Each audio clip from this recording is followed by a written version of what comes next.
Assalamualaikum warahmatullahi wabarakatuh. Perkenalkan nama saya Maratu Soleha dengan NIM 2321034 dari kelas AKT 6A akan mempresentasikan mengenai materi manajemen strategi terdiri dari analisis lingkungan, persaingan, implementasi, dan pengendalian strategi dengan menggunakan studi kasus PT Garuda Indonesia Persero Tbk. Slide selanjutnya merupakan tujuan presentasi. Melalui presentasi ini saya ingin menunjukkan bahwa keempat materi yang saya akan bahas nanti merupakan satu rangkaian yang saling berkaitan. Materi pertama membantu perusahaan memahami kondisi eksternal, materi kedua menjelaskan posisi perusahaan di tengah persaingan industri, materi ketiga membahas bagaimana strategi dijalankan, dan materi yang terakhir menjelaskan bagaimana strategi tersebut dikendalikan serta dievaluasi. Selanjutnya di sini ada peta konsep, yang dimana proses pertama dimulai dari strategi eksternal radar, yaitu perusahaan berusaha memahami kondisi lingkungan eksternal yang dapat mempengaruhi bisnisnya. Setelah mengetahui kondisi lingkungan, perusahaan kemudian menganalisis tingkat persaingan industri melalui Porter's Five Force, yang dimana analisis ini membantu perusahaan mengetahui siapa pesaing, bagaimana posisi pelanggan, pemasok, serta ancaman dari pesaing baru. Selanjutnya, hasil analisis tersebut tidak hanya menjadi laporan, tetapi juga diwujudkan menjadi tindakan melalui strategi eksekusi arsitektur. Pada tahap inilah, strategi benar-benar dijalankan oleh seluruh bagian organisasi. Terakhir, perusahaan perlu memastikan bahwa strategi tersebut berjalan sesuai tujuan melalui strategi kontrol arsitektur. Apabila hasil evaluasi menunjukkan adanya penyimpangan atau perubahan kondisi bisnis, maka dari itu perusahaan akan kembali melakukan analisis lingkungan dan memperbaiki strategi yang telah ditetapkan. Selanjutnya kita masuk ke materi pertama, yaitu adalah materi strategi eksternal radar, yang mana dalam dunia bisnis, perusahaan tidak dapat mengendalikan kondisi di luar organisasi, misalnya perubahan kebijakan pemerintah, kondisi ekonomi, perkembangan teknologi, perubahan gaya hidup masyarakat, maupun isu lingkungan. Meskipun tidak dapat dikendalikan, seluruh faktor tersebut dapat mempengaruhi keberhasilan suatu perusahaan. Karena itu, perusahaan perlu memiliki kemampuan untuk mendeteksi perubahan lingkungan sejak awal. Semakin cepat perusahaan mengetahui adanya perubahan, maka semakin besar peluang perusahaan untuk menyesuaikan strateginya. Salah satu alat yang sering digunakan adalah analisis Peasley, yaitu terdiri dari faktor politik, ekonomi, sosial, teknologi, legal, dan environmental. Sebagai contohnya, ketika pada saat pandemi COVID-19, terjadi hampir seluruh perusahaan mengalami perubahan lingkungan secara tiba-tiba. Industri penerbangan menjadi salah satu sektor yang paling terdampak karena adanya perbatasan perjalanan. Perusahaan yang mampu membaca perubahan tersebut akan lebih cepat melakukan penyesuaian strategi dibandingkan perusahaan yang terlambat beradaptasi, yang mana artinya strategi eksternal radar ini bukan sekedar untuk mengidentifikasi peluang dan ancaman, tetapi juga menjadi dasar dalam pengambilan sebuah keputusan yang strategis. Dengan memahami kondisi lingkungan eksternal, perusahaan dapat meminimalkan risiko sekaligus memanfaatkan peluang yang muncul akibat perubahan tersebut. Selanjutnya, materi yang kedua yaitu adalah Porter's Five Force, yang dimana setelah perusahaan memahami kondisi lingkungan eksternal, langkah berikutnya adalah mengetahui bagaimana kondisi persaingan di dalam sebuah industri. Hal ini penting karena lingkungan yang baik belum tentu membuat perusahaan berhasil jika tingkat persaingannya sangat tinggi. Untuk itu, perusahaan menggunakan analisis Porter's Five Force. Melalui analisis ini, perusahaan dapat mengetahui siapa pesaingnya, seberapa besar kekuatan pelanggan dan pemasok, serta ancaman dari pendatang baru maupun produk pengganti. Kalau kita lihat pada industri penerbangan, persaingan tidak hanya terjadi antara Garuda Indonesia dengan maskapai nasional lainnya, tetapi juga dengan maskapai berbiaya rendah atau low cost carrier. Kondisi ini membuat pelanggan memiliki lebih banyak pilihan.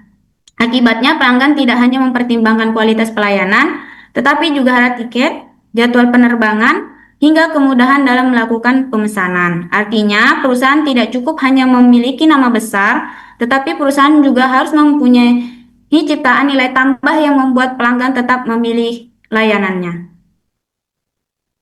Selanjutnya, materi yang ketiga yaitu adalah strategi eksekusi arsitektur, yang dimana setelah perusahaan mengetahui kondisi lingkungan dan persaingan, tahap berikutnya adalah melaksanakan strategi yang telah dirancang. Menurut saya, banyak perusahaan sebenarnya mampu membuat strategi yang baik, namun tantangan terbesar justru terletak pada tahap implementasinya. Tidak sedikit strategi yang gagal bukan karena perencanaannya salah, tetapi karena pelaksanaannya tidak berjalan dengan baik. Pada tahap ini, seluruh bagian perusahaan harus bergerak ke arah yang sama, mulai dari struktur organisasi, sumber daya manusia, anggaran, sistem informasi, hingga budaya kerja harus mendukung strategi yang telah ditetapkan. Contohnya, apabila perusahaan ingin meningkatkan pelayanan berbasis digital, maka perusahaan tidak cukup hanya membeli teknologi yang baru, tetapi perusahaan juga harus melatih karyawan, memperbaiki sistem kerja, serta memastikan setiap divisi memahami perannya masing-masing. Jadi, keberhasilan strategi bukan hanya ditentukan oleh kualitas rencana saja, tetapi juga oleh kemampuan perusahaan menerjemahkan rencana tersebut menjadi tindakan yang nyata. Selanjutnya ada materi yang terakhir atau materi keempat, strategi kontrol arsitektur, yang dimana setelah strateginya dijalankan, pekerjaan perusahaan belum selesai. Perusahaan masih perlu memastikan bahwa strategi tersebut benar-benar memberikan hasil sesuai yang target. Disinilah pentingnya strategi kontrol arsitektur. Pengendalian strategi dilakukan melalui proses monitoring dan evaluasi terhadap pelaksanaan strategi. Perusahaan akan membandingkan antara target yang telah ditetapkan dengan hasil yang benar-benar dicapai. Apabila ditemukan penyimpangan, perusahaan harus segera mencari penyebabnya dan melakukan tindakan perbaikan. Hal ini penting karena kondisi bisnis selalu berubah, strategi yang efektif hari ini belum tentu masih relevan beberapa tahun yang mendatang. Sebagai contoh, perusahaan mungkin telah menyusun target penjualan yang tinggi, namun ketika krisis ekonomi atau perubahan perilaku konsumen, target tersebut belum dievaluasi kembali agar tetap realistis. Oleh karena itu, strategi kontrol ini bertujuan mencari kesalahan tetapi memastikan bahwa strategi yang dijalankan tetap relevan dengan kondisi bisnis yang terus berkembang. Di sini ada integritas materi, yaitu setelah membahas keempat materi tadi, dapat kita lihat bahwa semuanya saling berkaitan dan membentuk satu proses yang utuh. Perusahaan pertama harus memahami perubahan lingkungan melalui strategi eksternal radar. Setelah mengetahui peluang dan ancaman, perusahaan kemudian menganalisis tingkat persaingan menggunakan Porter's Five Force. Informasi dari kedua analisis tersebut menjadi dasar dalam menyusun sekaligus melaksanakan strategi melalui strategi eksekusi arsitektur. Selanjutnya, perusahaan melakukan evaluasi melalui strategi kontrol arsitektur untuk memastikan strategi yang diterapkan benar-benar berjalan sesuai dengan tujuan. Apabila hasil evaluasi menunjukkan adanya perubahan lingkungan atau persaingan yang baru, maka perusahaan akan kembali melakukan analisis dari awal. Jadi keempat materi ini bukan proses yang berdiri sendiri, tetapi membentuk suatu siklus manajemen strategi yang berlangsung secara terus-menerus. Inilah yang membuat perusahaan mampu beradaptasi terhadap perubahan lingkungan bisnis. Baik, dari pembahasan materi keempat tadi, saya akan mengaitkan dengan studi kasus pada perusahaan di Indonesia, yaitu PT Garuda Indonesia. Saya memilih Garuda Indonesia ini karena perusahaan ini mengalami tantangan yang cukup besar ketika pandemi COVID-19. Pada saat itu, pemerintah menerapkan pembatasan perjalanan sehingga aktivitas penerbangan menurun drastis, yang mana dampaknya jumlah penumpang Garuda Indonesia ikut menurun. Sementara sebagian besar biaya operasional seperti sewa pesawat, perawatan armada, dan biaya pegawai tetap harus dibayarkan. Jika kita lihat pada tabel, dapat diketahui bahwa jumlah penumpang Garuda Indonesia turun dari sekitar 31,89 juta penumpang pada tahun 2019 menjadi sekitar 10,81 juta penumpang pada tahun 2020. Artinya, dalam satu tahun terjadi penurunan lebih dari 66%. Penurunan ini menunjukkan bahwa pandemi memberikan dampak yang sangat besar terhadap permintaan jasa penerbangan. Selain itu, pendapatan perusahaan juga turun dari yang sekitar 4,57 miliar dolar menjadi sekitar 1,49 miliar dolar atau turun sekitar 67%. Hal ini terjadi karena jumlah penerbangan berkurang sementara biaya operasional perusahaan tidak dapat langsung dikurangi. Akibat kondisi tersebut, Garuda Indonesia harus melakukan restrukturisasi utang, efisiensi biaya operasional, serta menyusun strategi baru agar perusahaan tetap dapat mempertahankan keberlangsungan usahanya. Kondisi inilah yang kemudian akan saya analisis menggunakan 4 materi yang telah dibahas sebelumnya. Jika dianalisis menggunakan strategi eksternal radar, dapat dilihat bahwa pandemi COVID-19 merupakan perubahan lingkungan eksternal yang berada di luar kendali perusahaan. Selain pandemi, kebijakan pembatasan perjalanan dan perubahan perilaku masyarakat juga menyebabkan permintaan penerbangan menurun secara signifikan. Hal ini menunjukkan bahwa perusahaan harus selalu mampu beradaptasi terhadap perubahan lingkungan. Kemudian jika dikaitkan dengan strategi quarter five force, meskipun kondisi industri sedang menurun, persaingan antara maskapai tetap berlangsung. Garuda Indonesia harus bersaing dengan maskapai lain, terutama maskapai berbiaya rendah yang menawarkan harga lebih terjangkau. Kondisi tersebut membuat pelanggan memiliki daya tawar yang semakin tinggi. Selanjutnya, berdasarkan strategi eksekusi arsitektur, Garuda Indonesia tidak hanya menyusun strategi, tetapi juga mulai melaksanakannya melalui restrukturisasi utang, efisiensi biaya operasional, optimalisasi rute penerbangan, dan transformasi digital. Langkah tersebut menunjukkan bahwa strategi harus diwujudkan dalam tindakan nyata agar perusahaan mampu bertahan. Yang terakhir, melalui strategi kontrol arsitektur, perusahaan melakukan monitoring terhadap kondisi keuangan, mengevaluasi hasil restrukturisasi, serta mengendalikan biaya operasional secara berkala. Menurut saya, inilah tahap yang sangat penting karena strategi yang baik harus selalu dievaluasi agar tetap sesuai dengan kondisi bisnis yang terus berubah. Jadi dari kasus PT Garuda Indonesia ini dapat disimpulkan bahwa keempat materi ini saling berkaitan. Analisis lingkungan memberikan arah analisis persaingan membantu menentukan posisi perusahaan, implementasi strategi menghasilkan tindakan nyata, sedangkan pengendalian strategi memastikan seluruh langkah tersebut tetap berjalan sesuai dengan tujuan perusahaan. Selanjutnya di sini ada rekomendasi, yaitu pertama, perusahaan perlu meningkatkan kualitas layanan agar memiliki nilai tambah dibandingkan maskapai lain.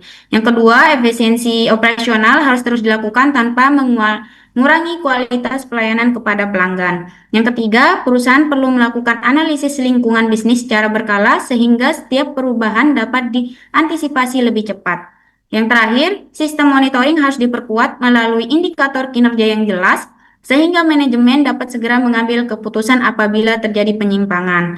Dengan langkah tersebut, diharapkan perusahaan mampu meningkatkan daya saing sekaligus mempertahankan keberlangsungan usahanya. Baik, itu presentasi materi dari saya. Mungkin ada yang ingin ditanyakan? Kenalkan, saya Novia Fitriani. Saya ingin bertanya, Baik. mengapa perusahaan tidak cukup hanya melakukan analisis Fastless dan Lotus 5 tanpa memperhatikan strategi execution dan strategi kontrol? Baik, terima kasih atas pertanyaannya. Saya izin langsung menjawab. Tadi pertanyaannya, mengapa perusahaan tidak cukup hanya melakukan analisis Pestle dan Porter's Five Force tanpa memperhatikan strategi eksekusi dan strategi kontrol? Jawabannya, karena analisis hanya membantu perusahaan memahami kondisi lingkungan dan persaingan saja. Keberhasilan strategi itu ditentukan oleh bagaimana strategi tersebut diimplementasikan dan dievaluasi. Tanpa pelaksanaan dan pengendalian yang baik, strategi yang sudah dirancang berpotensi tidak mencapai tujuan perusahaan. Bagaimana jawabannya bisa diterima?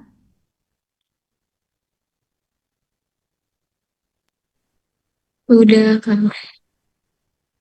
Terima Terima kasih. kasih. Baik, apakah ada yang ingin bertanya lagi? Saya Kak, Ya, silakan.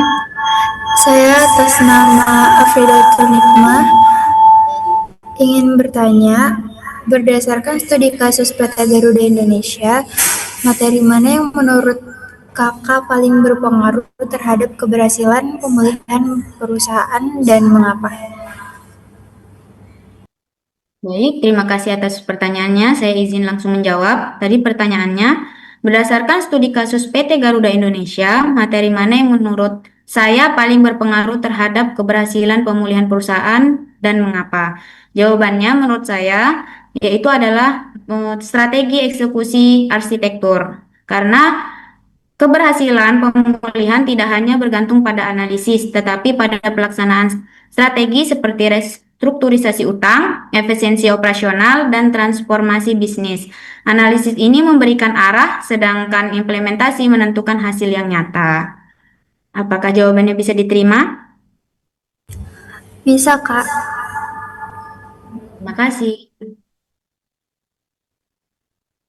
Selanjutnya, di sini ada kesimpulan yang dimana dari manajemen strategi merupakan suatu proses yang saling berkaitan, mulai dari analisis lingkungan, analisis persaingan, implementasi strategi, hingga pengendalian strategi. Dari keempat materi tersebut tidak dapat dipisahkan karena masing-masing memiliki peran yang berbeda tetapi saling melengkapi. Tanpa analisis lingkungan, perusahaan tidak mengetahui peluang dan ancaman. Tanpa analisis persaingan, perusahaan sulit menentukan posisi kompetitifnya. Tanpa implementasi, strategi hanya menjadi rencana, dan tanpa pengendalian, perusahaan tidak dapat mengetahui apakah strategi yang diterapkan sudah berhasil. Melalui studi kasus PT Garuda Indonesia tadi, kita dapat melihat bahwa kemampuan perusahaan dalam beradaptasi terhadap perubahan lingkungan serta melakukan evaluasi secara berkelanjutan menjadi faktor penting dalam mempertahankan keberlangsungan bisnisnya. Di slide ini, saya mencantumkan referensi yang saya gunakan selama saya menyusun materi yang sebelumnya saya bawakan tadi. Mungkin itu saja yang bisa saya presentasikan terkait materi tadi. Kurang lebihnya mohon maaf. Terima kasih. Wassalamualaikum warahmatullahi wabarakatuh.